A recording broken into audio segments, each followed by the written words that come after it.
In today's video, we're going to be taking a look at the Wild of Eldraine Virtue and Valor Commander deck, both noteworthy reprints and brand new cards, and 10 of them in total, so let's jump into the video.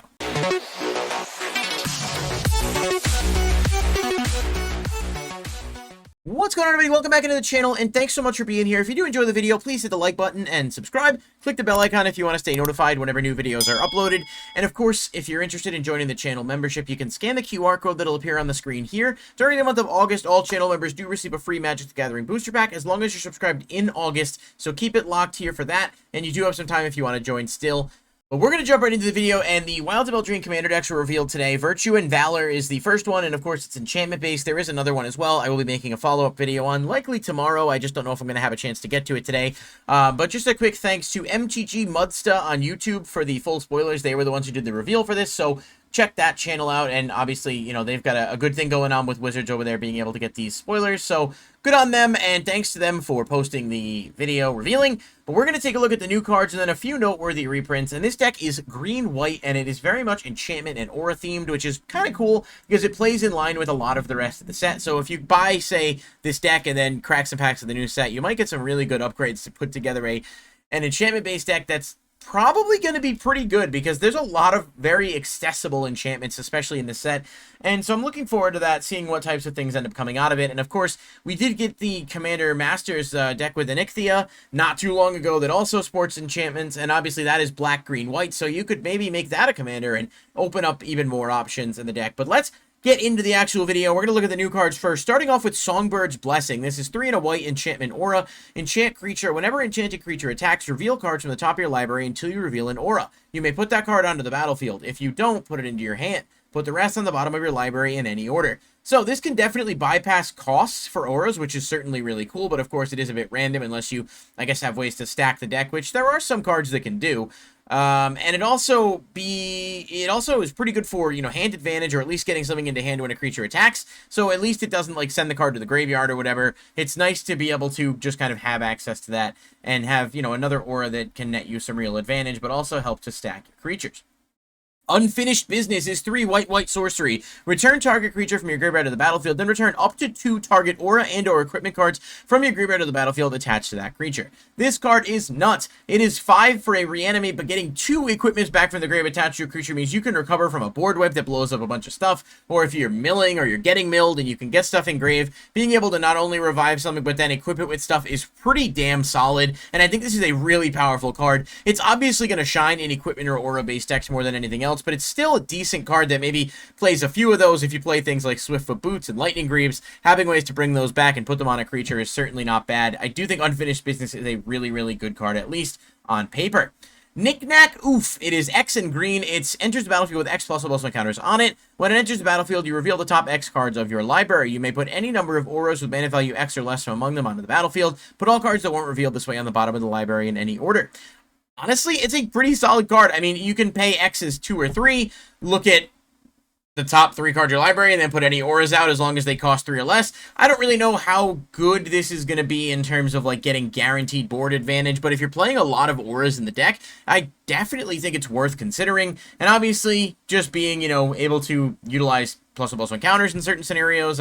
Decks like Tyranids certainly could maybe benefit from this if you were playing an aura strategy, or just anything that really cares about, like, the X in mana cost. So it's not the most impressive card, but it definitely does feel like it has potential.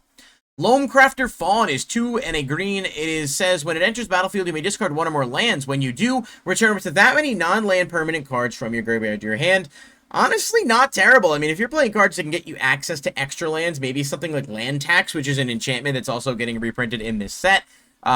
You can search extra stuff, discard extra stuff, get stuff back to hand. It's really not bad. Obviously, cards like Eternal Witness cost the same and get you a guaranteed return without having to discard, but if you have ways to get extra lands into your hand, or even want to discard lands to set up bringing them back somehow, this card can certainly help with that. So it's absolutely worth keeping an eye on because it is a really interesting addition for, you know, in land/enchantment base. Even like a landfall enchantment deck could really make use of that, I think.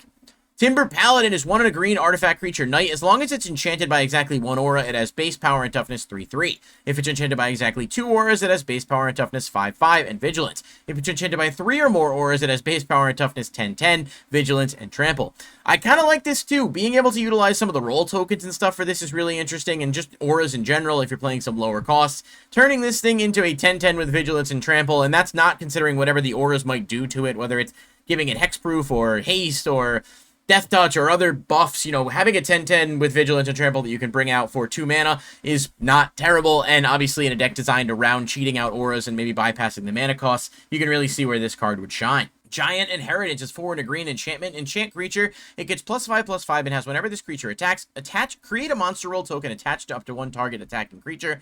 When it is put into a graveyard from the battlefield, return it to its owner's hand. So you can kind of like loop it, play it again. +5/+5 for 5 mana is okay. The monster roll token gives it +1/+1 in trample. So you can kind of buff something up pretty significantly. It's a little costly, though. I'm not really sure how much play it'll really see, but the fact that it does add itself back to the hand at least makes it a recurring resource, so it might be worth considering depending on how you're trying to play. Oxdrober is 3 and a white vigilance. It can't be blocked by Oxen. Whenever Oxdrober enters the battlefield or attacks, target opponent creates a 2/4 white Ox creature token and you draw a card. So draw power for white. It does give the opponent an Ox, but the Ox can't block this, so that's kind of a cute like thematic inclusion, and it does have vigilance. Not bad. I mean, obviously, giving the opponents, you can choose which opponents you're giving it to as well. So if you're, have an opponent in a pod who's maybe lower on the level of, things that are not as much of a threat to you, you can give them that. And I don't know, maybe you work out some kind of deal with helping them with creatures. It's certainly an interesting card, without a doubt. Liberated Livestock is, I'm pretty sure, the only card in the game that is a cat-bird ox, which is interesting enough. 5 and a white, and it says when it dies, create a 1/1 white cat creature with lifelink, a 1/1 white bird creature with flying, and a 2/4 white ox creature. For each of those tokens, you may put an aura from your hand and or graveyard onto the battlefield attached to it. So it does cost 6, which is a bit steep, but when it dies, you get 3 tokens, and you can bring auras back. Obviously, we just looked at an aura that's, like, pretty costly, but if you get it in the grave and then you attach it to something, it can certainly be a bit more powerful there, and this bypasses those costs, while also, triggering things that might activate if an aura enters the battlefield, or if there is another aura, coming into play. Not bad. I think it might be a little too costly to be super good, but I also am, prepared to acknowledge that there may be ways to cheat it out or get it out a bit more consistently without having to worry too much about the cost. Now, moving on to the 2 commander mythics for the deck, there are 2. One of them is the face commander, and the other one is Gilwain, Casting Director. It is 1 green-white legendary creature, human bard. When it enters the battlefield or another non-token creature enters the battlefield, you can choose one. Create a royal roll token, a sorcerer roll token, or a monster roll token attached to that creature. This is a pretty good way to generate auras consistently, and of course they all do different things. In previous videos, we've talked about some of the different roll tokens and what they do, so if you guys want to check that out and get a bit more, info on that, you can go check it out there. But of course, these roll tokens, we know that the monster roll token gives something +1/+1 in trample, and I don't remember the exact specifics for the other one, but I think the sorcerer one might give something ward 1. Either way, it gives you an ability to create tokens, and obviously using cards like Doubling Season and stuff, you can actually duplicate these tokens, so you can put enchantments on other things, you can have auras spamming the board very quick, and there's definitely some combo lines you can do with this. I don't necessarily think this is going to be great as the commander, but that's not to say that there aren't ways you could utilize it as a commander. I just think the other one is a bit better. And the other one, of course, is Elevere of the Wild Court. That is 2 white-green, and it says whenever it enters the battlefield or attacks, create a virtuous roll token attached to target creature you control. An enchanted creature gets +1/+1 for each enchantment you control, and this says whenever an enchanted creature you control deals combat damage to a player, draw a card. So you give it a token that basically gives it +1/+1 for every enchantment you have when it attacks or enters the battlefield. So if you have other creatures out, you can really start to buff that up pretty quick, and then you get a lot of draw power whenever any of your enchanted creatures deal combat damage, which is why I think this one kind of leans towards being a bit better as a commander. But again, both of these cards could be just in the 99, and you could play Onyxia as your commander if you wanted to go that route. Obviously, the enchantment pool has opened up significantly with this set, so there's a lot of stuff to kind of look at and say, okay, this is all pretty darn good. Now, there are some reprints in the deck that are super noteworthy as well. Obviously, unlike Commander Masters, which had, not the best reprints in the decks themselves, this one has quite a few, as does the other one, and we'll talk about those. But let's just take a look at a few that are a bit noteworthy. Daybreak Coronet is a 2 white. It is enchant a creature with another aura attached to it. It gets +3/+3 and has First Strike, Vigilance, and Lifelink. This card was around like $5 to $6, but it's a good reprint that doesn't have a ton of prints, and it's always solid to see cards that are obviously going to work within the deck and would otherwise go up in price, get ahead of the game in terms of getting a reprint sooner. So I'm glad that they're doing that, and I'm glad that this card is in here because it's a pretty good card, and it was just, decent value, and it's nice to have. Hall of Heliod's Generosity. This is probably the biggest value reprint we're getting in here. This card was over $10. Basically a legendary land that can tap for colorless, but also pay 1 and a white, put an enchantment from your graveyard on top of your library. This will combo well with some of the stuff that like looks at the top X cards of the deck to grab an aura too, because you can stack an aura right from the grave back on top of the deck.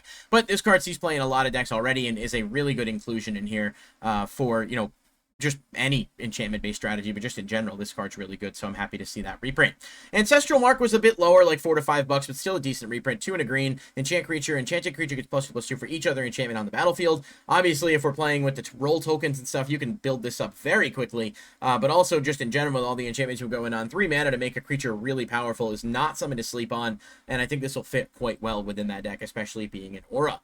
Shalai, Voice of Plenty, was 3 and a white. This card's actually like $15, so this may be the most valuable reprint. But flying, you planeswalkers you control and other creatures you control have hexproof. Pay 4 green, put a +1 counter on each creature you control. So basically gives everything hexproof. It's a really good card in multiple strategies, but it definitely has a place here. And obviously, you know, giving things hexproof, meaning your opponents aren't going to be able to get over your creatures as easily as they might. They might have to go for your enchantments.